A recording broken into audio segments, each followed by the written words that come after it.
Hello, everyone. Welcome to this conversation with LGBTQ veterans. I am Manny Santiago. You can use any pronouns for me, and I have the honor of serving the people of Washington as the director of the Washington State LGBTQ Commission. The commission is here to serve the LGBTQ population in Washington, and we're delighted to have a group of experts on their own lives, on their own service, on their own work related to LGBTQ veterans, spouses, families, and we're delighted to have this group of people here that you will meet in a second. But today, for this conversation, I have my colleague and friend who works with our Department of Veteran Affairs, Robin Lang, and I will invite her to introduce herself. Robin. Excellent. Thank you so much. I'm so happy to be here. My name, again, is Robin Lang. I use she, her pronouns. I am the LGBTQ plus Veterans Outreach Coordinator for your Washington State Department of Veterans Affairs. I am also a veteran. I retired from the Army in 2015. I had the opportunity to serve in Bosnia, Iraq, and Afghanistan. I started out my career enlisted and then transitioned to become an officer, and I retired as Lieutenant Colonel. That takes care of me. So I'd like to go ahead and invite the panel to introduce themselves, starting with Pat. Thanks, Robin. I'm Pat McIntyre, and a little bit about myself. I am a veteran. I was in the Army, specifically in the Women's Army Corps, and I served for 3 years in the Army, active duty, and then another 3 years in the National Guard, Army National Guard. I am not working. I am retired happily. And I think that, well, I retired from the Boeing company. And so I think that's it. All right, if we could have Dustin. Hi, thanks, Pat. And my name is Dustin Best.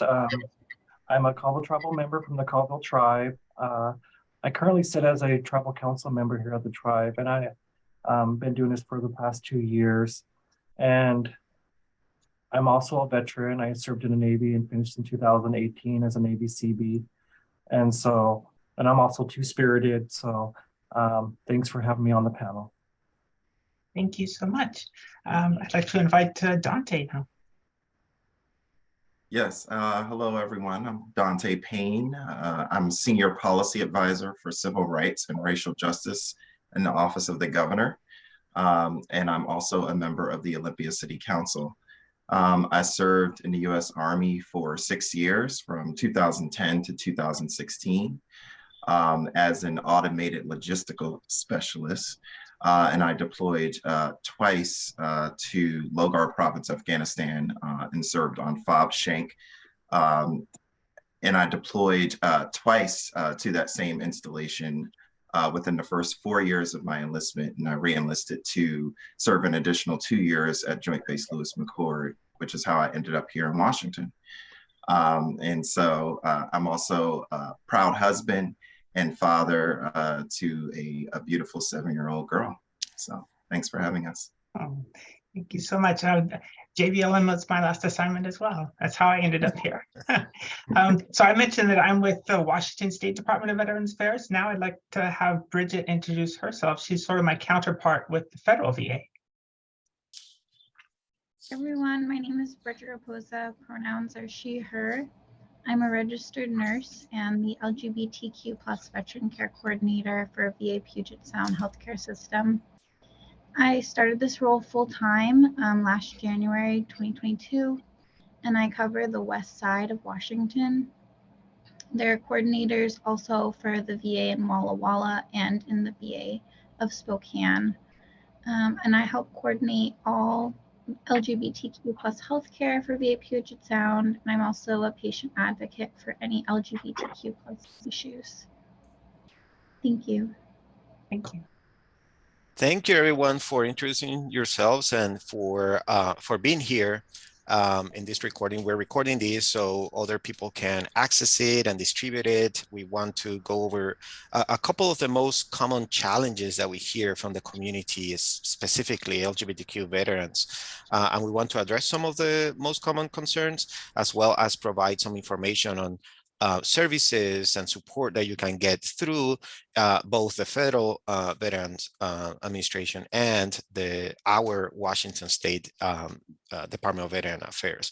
So with that, I'm gonna ask the first question to the panelists, and not everybody has to answer, so whomever has something to share, you can share. But the first question, two questions, or two for one. What has been your experience navigating services for veterans in general? And are there any specific challenges that you have experienced because of your LGBTQ identity or intersectional identity? So anyone?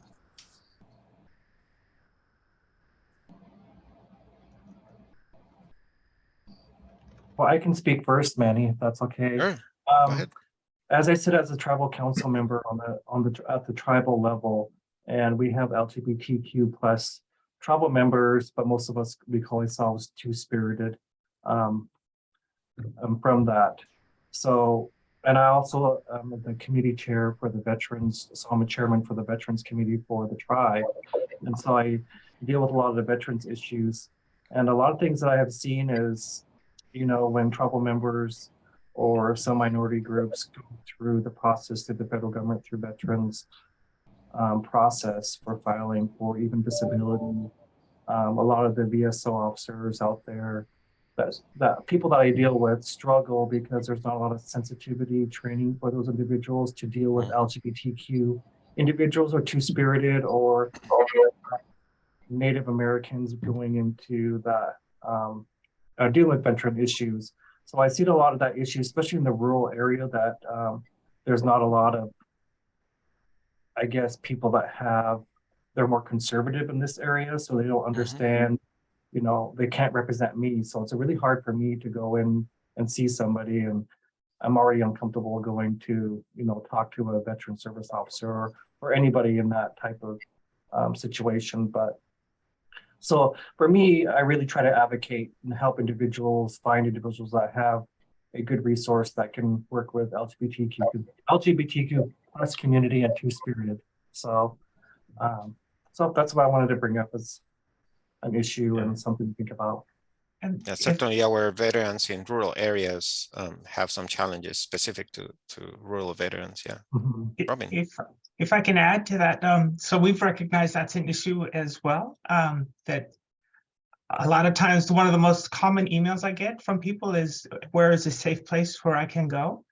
So one of the projects that we're working on at the WDVA is I have created training for that, to create an ally program where folks can come and get training. It's about a 3-hour, we're planning about 3 hours. And then at the end of that, you'll get a very visible sticker that says you're an ally, and you can proudly post it so that, and then we plan on creating a repository so that people, when they're looking for places they can go, and people who have received this training, they can look it up on our website. We're in the planning of it now. I actually briefed my leadership on this plan next week, but I think it'll be a go.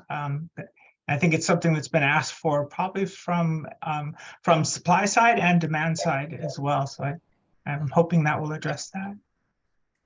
Great. Pat or Dante, either one of you has anything to add to that first question?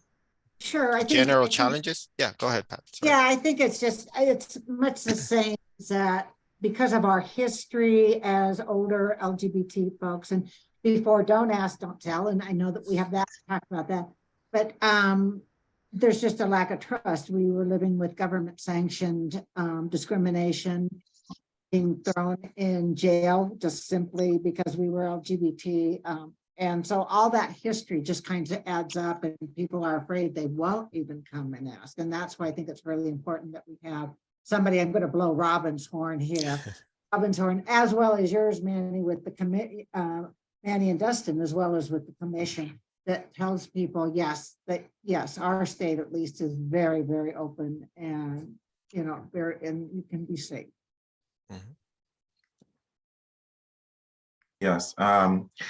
I would say mostly in the sense, I guess that what makes it difficult sort of navigating the VA is just having an understanding that you know that it's not an environment that's necessarily always feels like it's for you exactly. And I think it's important that you use the word navigate in your question, because that's exactly what it feels like sometimes, is navigating a space that is not you know, a place where you feel like you can fully show up as yourself. And that's been certainly my experience. And while I've certainly have been out of the closet, so to speak, for almost 20 years at this point, it is, you know, and certainly I wouldn't hide my sexuality. It's also not a place where I always feel like I could just openly say it without you know, sort of having, you know, maybe someone look at me or be surprised that I said what I said, or, you know, and just feeling like you are someone who lives an alternative life. And so from that point on, any treatment that you receive, you are treated as, you know, sort of this other kind of person. And that has always been something that I think that I'm very aware of, is, you know, it's kind of like picking and choosing your battles. And if you want to get the service that you know that you need, or do you want the service that they're going to treat you, you know, differently. And I'm not talking about in a way that is specific care for LGBTQ veterans. I want to make sure I distinguish that, because that's not what I mean, is you know, intentional and quality care for us, as opposed to simply just treating us differently because we're not the kind of people that, you know, maybe these particular people who work for the VA encounter on a daily basis, or if they have their own personal biases or whatever that is. But I find that navigating is exactly how I would describe that experience. Thank you. Mhm. All right. Well, thank you, everyone. So I have a question now. Let's see. Some, if not all of you, served at before or during Don't Ask, Don't Tell. How has this policy impacted military culture in general? Does it still have an impact on how LGBTQ veterans are perceived?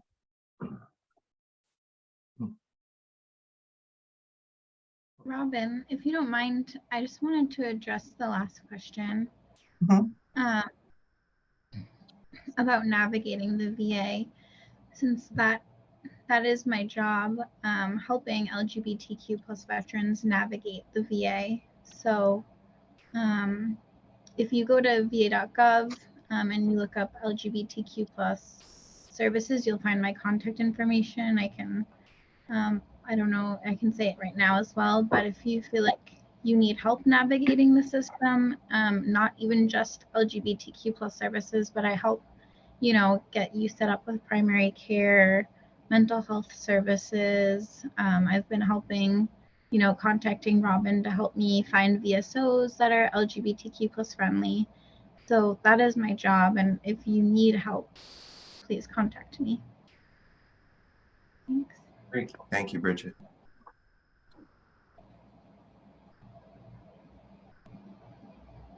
Back to the Don't Ask, Don't Tell impact. You know, on that, when I first heard that, and that was going to be when it was taken, when they finally got rid of it, I thought, oh, great, this is perfect. And then I talked to some of my friends that are still in the military and not so perfect. Friend of mine retired, probably a couple of years ago as a major. And she said, it's probably easier for enlisted than it was for officers to come out.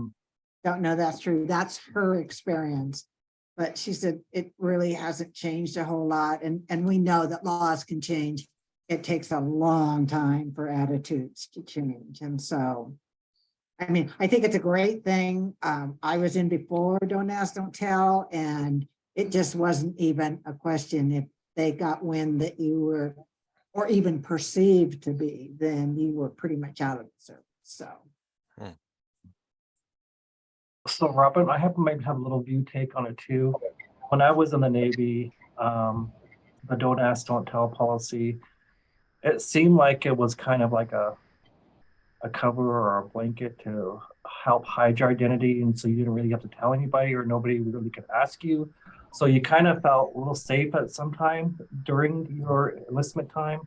But when they took it away, that seemed like that opened up like tearing off a band-aid and everybody was out. And there was just a lot of, there was still a lot of stereotyping and hating against individuals like me. I had a really bad experience in the military for that when that ended. So, well, I think when did it end in 2021? I can't remember what. It ended in 2011. 2011, Yeah, yeah. 17 years or something like that. Yeah. So, and it was just that part of it was the transition part, and you being part of the transition part while you're in the military it was pretty tough. And so even towards like 2013 is, you know, it was still pretty rough. And when you did come out or people knew that you were out in the military, you were still treated bad because you had a lot of the older military personnel and officers that stuck to the old way, that stuck to the old process and enforced those rules still behind closed doors. And so you were still treated pretty bad. And so, but anyway, I just thought the Don't Ask, Don't Tell it helped me out a lot too, but at the same time, it was discriminatory towards us as well. But I think, I don't know how the military is now, if it's progressing even more. I don't know if you guys know how it is now for individuals going in and dealing with a lot of those issues that all of us had to deal with. So, I'll just say, so I served a really pivotal moment actually for this policy. So I joined in 2010, which was the year before it was repealed. And so I had a taste of what that was like for that transition during that time. And in 2010, when I initially joined, I immediately understood what it was that I could not, openly say that I was gay, that I had a partner that I was engaged to at the time going in, and that he was a male. I certainly could not say that. And so luckily the term fiance was sort of a neutral term that didn't, imply any kind of gender behind it. And then it got to a point when I finished training and I reported to my actual unit. That's when I started to actually say, I'm not going to pretend that this is not who I am. And so I started to let people know that, like, yes, I am. And I told my squad leader, and my squad leader actually told our chain of command, and they summoned me to the office, and they had written me up. They gave me a counseling statement, and they wanted to make sure that I didn't say that I was married on any in processing documents, because that would be considered fraud against the US government if I did. And I said, no, I didn't do that because I ended up getting married. And so, which was not legal at the time for me to do that. And it was a violation of the Don't Ask, Don't Tell policy. And so they said, okay, you didn't say that you were married on any in processing documents. So sign this statement saying that you will not tell anyone. And I could tell that my company commander was just giving me this look like, I'm so sorry you have to be in my office for this, but this is the policy. And so I think our individual experiences, I think, differ from unit to unit. And my experience, I think, was met with relatively, I would say, overwhelming compassion compared to overt discrimination that I've ever faced during my time in the service. And I was fortunate enough to not be put in a situation where someone would have really brought the hammer down, on me for that policy, because I understand that that's not everyone's story. And people have had that experience, unfortunately, with the policy changing their lives forever. Just Thank you all for sharing. Yes, Pat. Yes, just a real quick question. Did all of you have the question, are you homosexual, when you signed up? Was that still, were they still doing that? I believe it was at the time. I can't recall, but it sounds very familiar. I believe that it was. There's, I remember specifically in processing, it was in my initial entry training handbook. A lot of people don't realize that Don't Ask, Don't Tell actually has, it had an acronym to describe the 3 ways that you could violate the policy. And it was the acronym SAM, S-A-M. So statements, so saying that you are, action, being caught in the act, and M, marriage. And so those were the things that could be used against you to say that you violated the policy and therefore you deserve to be discharged. And so I served in a time where that got repealed towards the end of my first deployment. And so coming home to my husband between my first deployment and my second deployment were night and day, and totally different because of the repeal. Wow. Well, thank you all for sharing your stories. And I think that we can see some of the repercussions, right, up until today. And so I want to ask Bridget in particular, directly now. We see all these repercussions, we see all the challenges that people experience, we hear about them. What has been your experience in your position with the VA? What have you heard? Have you seen some of these repercussions and how people either trust or not the system? Can you tell us a little bit more, Bridget? Yeah, I know that recently the VA started asking people for their sexual orientation as a way of data collection, so we can, make sure we're funding care for LGBTQ plus people. But there are some veterans that are very hesitant to answer the question about their sexual orientation and don't know why they're being asked. But, I just tell providers to try and encourage patients. There's an option to do not disclose, so they don't have to answer it if they don't want to. But just to tell them, it's an important health question. Sexual health affects your overall health, and it's something that you should be talking to your provider about, and that, there's not going to be any negative consequences for answering this question honestly. So that's one way that I've seen that. Thank you. Manny had some follow-up with Bridget on that, if I could. Yeah.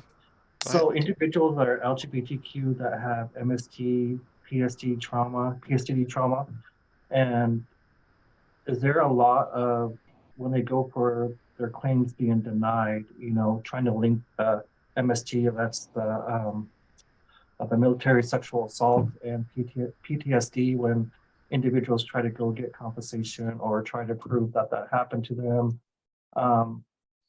A lot of them get denied, and because they have to show proof of the stressors, the situation that has happened to them.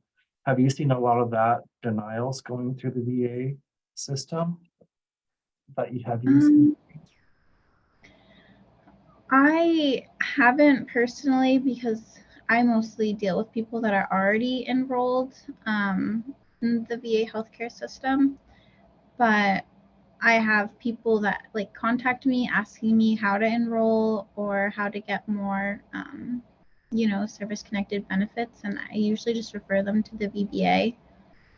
I don't have a lot of experience with working with benefits. Okay, thank you.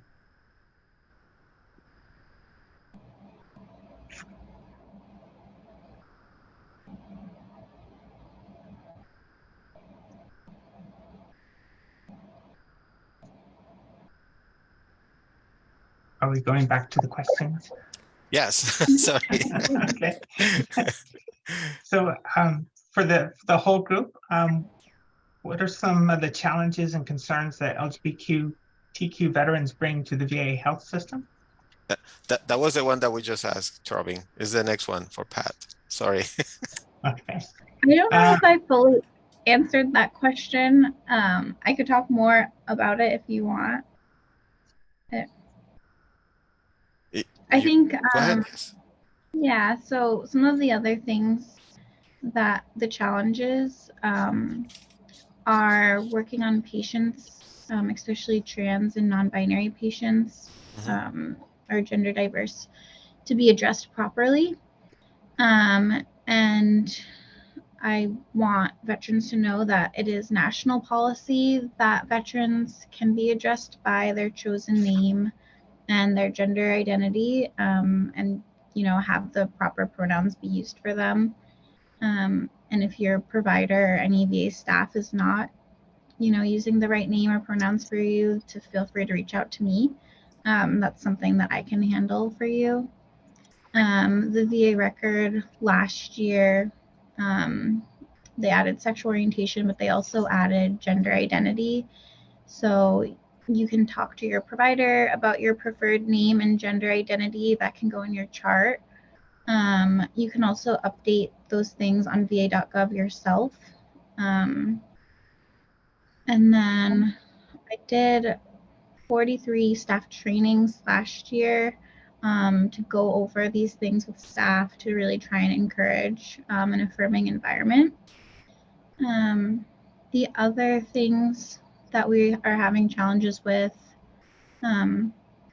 are, access to providers that are trained in gender affirming care. And we did open up last year a gender diversity clinic. It meets once a week, Wednesday mornings, and we'd have providers that are trained in gender affirming care, like hormone treatment. If you would like that, we have gender affirming prosthetics. So we have a lot of different services, gender affirming voice therapy. And then a lot of people ask about gender affirming surgery.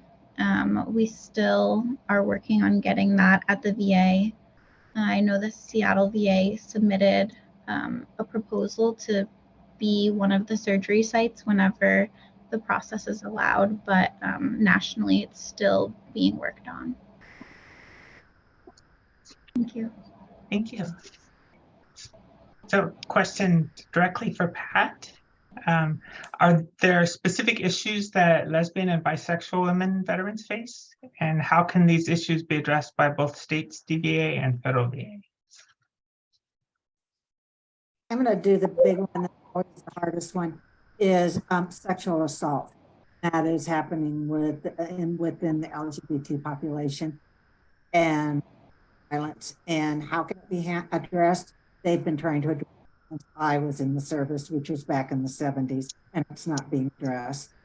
And until they take it out of the commander resolving the issue and put it into a non-military setting, it's going to continue like that. So that was my little push buttons, red things that happened, because it is still happening, and we see it's not like it just started, because this has been going on probably ever since women were allowed to be in the military.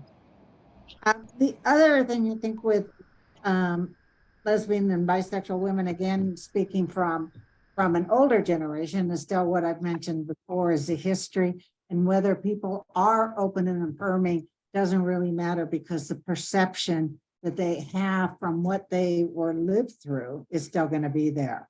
And so those are the things that we have to be able to overcome and be able to address, because that's what I do a little bit too, is talking to people. And again, to push them either to Robin or someone that I know and trust within the service that is part of the LGBT.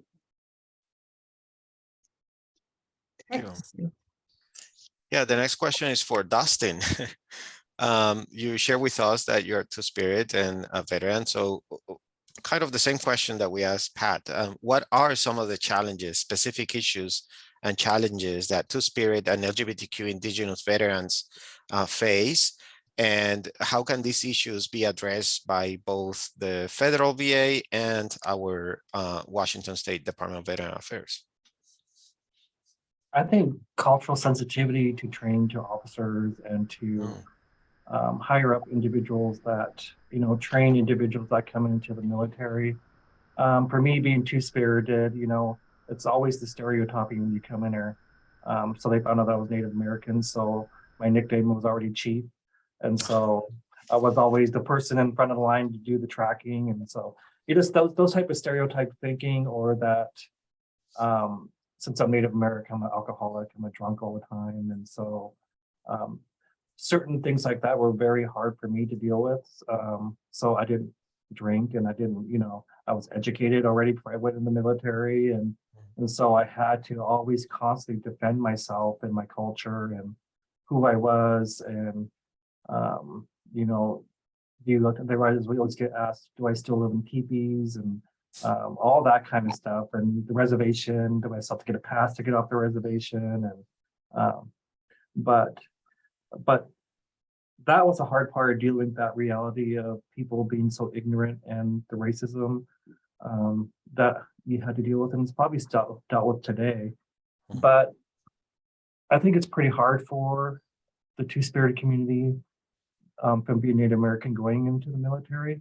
But with my experience, I've seen some others that didn't have that hard time like me, but I guess like Dante said before, it depends on the unit, maybe the branch of military you're in, what training you have, and what department you're going into the military for.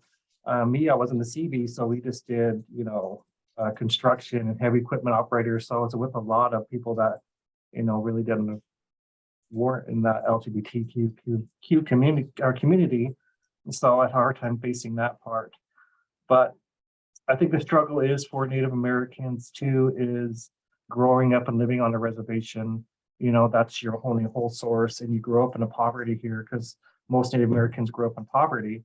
And so you leave the reservation to get away from that and go into the military, but then you're still treated in that manner differently from non-members or the white community or other races. So it can be pretty traumatizing, but that was my generation back then. I don't know about now, because everything's so different, but I just wanted to put that out there. But that's the experience I had, and I know a lot of people have that type of experience as well. So thank you. Thank you for sharing. I'm sorry to hear that was your experience, Dustin. As I was listening to you talk, I was actually just thinking about, and thinking how many times did you laugh along with the jokes that were being made for the sake of making everybody else feel comfortable and knowing that you were uncomfortable. You know, I think about the gay jokes that were made during my time, and, you know, all of that, and how many times did I laugh, you know, when it wasn't funny, you know. Yeah, major culture shifts that were needed then and are still needed now, I think, in some places. Right. So this is specifically for Dante. What are some specific challenges LGBTQ veteran families face, and how can the WDVA and federal VA address those challenges? Yeah, this is an interesting one, because I don't, you know, when I think about the VA, I'm not retired. So that in and of itself, I you know, my family doesn't really, they don't go to the VA with me. They are not really, I mean, I guess they're part of it in the sense that, you know, they know who my dependents are, that kind of thing. You know, I have a, if you have a VA disability rating, excuse me, I believe you're paid that based on your dependent status. So if you have a spouse and children, things of that nature, you're compensated for that. I would say that I think it shows up just in terms of being a gay man and having a family. I think it's where it becomes most obvious with the VA is, you know, just simply something as simple as your providers speaking to you, you know, asking me like, so what's your wife do? You know, just trying to make small talk and have conversation. And those assumptions, I think sometimes put people on the defense, right? And I know it's, you know, people mean no harm, and we're just talking about simple language shifts, but that is a huge, huge deal, especially in a healthcare setting, to not put someone in the defense and feel like, oh, I have to explain who I am, and I have to say I don't have a wife, I have a husband. And so it's so important for providers at the VA to understand, to not make those assumptions about their clients and their patients and who they see. And that can be beneficial not only just to LGBTQ folks, but really for anyone. And to not put people on the defense when they're, in many cases, they're coming to you for services that they need, and oftentimes are already in a vulnerable place. And they don't need to be reminded that they're somehow other or different in that environment. So that's something that sticks out to me in terms of how I show up as a gay man, or, you know, or explaining, you know, the fact that I'm an adoptive parent, and those kinds of things. And I also feel like I want to preface this by saying that I have not by any means had an entirely negative experience with the VA as a gay person. I'm not saying that at all. But what I am saying is that there are these small little subtle things that I think we still have to make shifts on. And what can we do about it at the state and federal level, I think is continue. I believe I heard cultural sensitivity training or something mentioned earlier. I think that is, we can't reemphasize that enough, but not just training, it has to be embedded in the values of the organization. And that is because anybody could check a box and say that they were trained, but people need to understand that this is part of the values of the Department of Veterans Affairs at each level. And I think that's what's needed. Thank you so much. Thank you. We're coming to a close, but before we leave, I wanted to ask both, and actually this question was originally only for Robin, but I want to ask both Robin and Bridget, what programs do the Washington State Department of Veterans Affairs have, and what programs does the VA have that you want to share with our audience today, with our panelists as well, and that you want to highlight so people know? And just a quick note, when we edit these, we're gonna add the contact information for both Robin and Bridget, as well as my contact information and the commission. So you can mention how they can get in touch with you, but we're also going to make sure that when the video is released, that our audience has your contact information. So with that said, what are some things that both you, Robin, and Bridget want to highlight about the services that your respective departments and offices provide to our constituents? Sure. So what I offer is a little different than what Bridget offers. So I don't have any specific programs for LGBTQ individuals. What I have is the same veteran benefits that everyone in the state of Washington has earned. If you go to our website, you can look at our fast facts. We have our counseling and veteran services. But what I do is offer, I help to remove the barrier to accessing those benefits. So some of the things I do, I'm a veteran service officer. I'm accredited, so I can help take cases and your benefits and your claims and help you access those. I do outreach to other organizations. I build partnerships so that they know where to send folks when they get LGBTQ veterans who need to access their benefits. They can send them to me. I also do training, like LGBTQ cultural competency training. But as far as the what specifically we offer. So I brought something to read to give you an idea of what people have faced, and I'll try not to cry when I read it. But this is sort of, there's probably over 39,000 LGBTQ vets in the state of Washington. And this is just one person's viewpoint of why my position is so important. So it says, "Hi, Robin, I'm looking forward to talking with you. My backstory is this. I joined the service in the late 80s, a time when we really got hunted for being gay. I went through basic training and then completed my training. I was an honor graduate.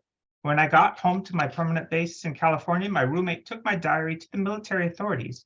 An invasive investigation into me being gay was launched. I was kicked out with less than a year of service and have never been able to access any veterans benefits. I received an honorable discharge. I tried to access benefits once, and the Veterans Affairs Office laughed at me and said they had real veterans to deal with. It was a super traumatic experience." Sorry. It's hard to read this. "I was on the front lines of change and acceptance. It's a hard thing to do at 19.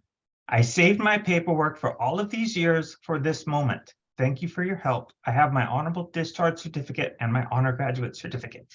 So that's just one veteran, but I get that story over and over again. And that's what I do. I help. I'm that face out there to lower the bar to the obstacles that people are facing to access their benefits. And I also make recommendations to the legislature on how we can improve services for LGBTQ individuals. But I've talked too long. I'll pass it over to Bridget because she offers something different than I do. Sure, thank you. So like I said, I'm a care coordinator. So I will help coordinate any care that LGBTQ plus veterans need, including getting set up with primary care, mental health, hormone therapy. We have support groups. We have general LGBTQ plus support groups, veterans. We have a support group for gender diverse, specifically veterans. We have like the monkeypox vaccine. We have the PrEP clinic, STI testing, gender affirming prosthetic devices, gender affirming voice therapy. And I think those are most of the LGBTQ plus health related services that we offer. But like Robin said, LGBTQ plus veterans can get any other services that everyone else gets. And I can help arrange that with their provider. And I also have a veteran messaged me today and said to me, "Thank you, Bridget, for all your help and tips. One phone call and email exchange with you has been more helpful and full of promise than so many other efforts. Please know I'm forever grateful, regardless of what happens, simply for how you treated me."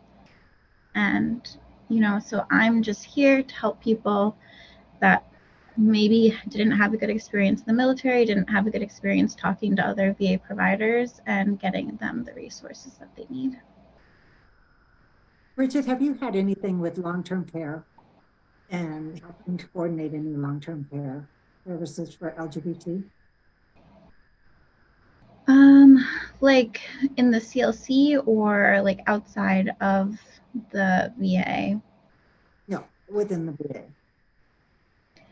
Doesn't American Lake have a long-term care facility? So the CLC, the Community Living Center, is where we have some long-term care patients. Okay. And I have worked a little bit with them. Do you have a specific question about it? No, it's just more because I work with the older generation, and that's always something that we want to know, and as a resource of any sort, that some people are just destitute as far as financial, but and to get long-term care is really difficult now. So one of the biggest things that your WDVA does is we run 4 facilities in the state. And they're 4 nursing level care assistants. I'll just throw that out there. I know we're over time. Well, thank you both, Robin and Bridget, for the work that you do with and for our veterans, for all of them, regardless of their sexual orientation, right, and gender identity. Thank you so much for your work. Thank you, Robin, for co-hosting this and for bringing our Washington Department of Veteran Affairs. Say hi to our new director there, David Puente. So happy to have him there, and acknowledging and recognizing the long serving time of our previous director, Alfie Alvarado Ramos, also Puerto Rican like me. She welcomed me to the cabinet and learned so much with her. And I know that everybody has learned a lot from her and with her, and her passion for veterans, right? And to our service members who are veterans here, Pat, Dustin, Dante, thank you so much for your service. Thank you for caring for each other, and thank you for being you and for being with us today and sharing your own experiences. I'm sorry to hear all the things that you all had to go through personally and in your communities. And you did it with honor, and you did it because you love your country and you love what you do and you love your fellow American citizens and residents. So thank you so much. With that, folk, thank you so much, everybody, for watching this. As I said, the contact information for all of us here, for Robin and Bridget and myself, will be published when you see this. So thank you so much for your support, for your attention, and for always being there with each other and for the community. So thank you.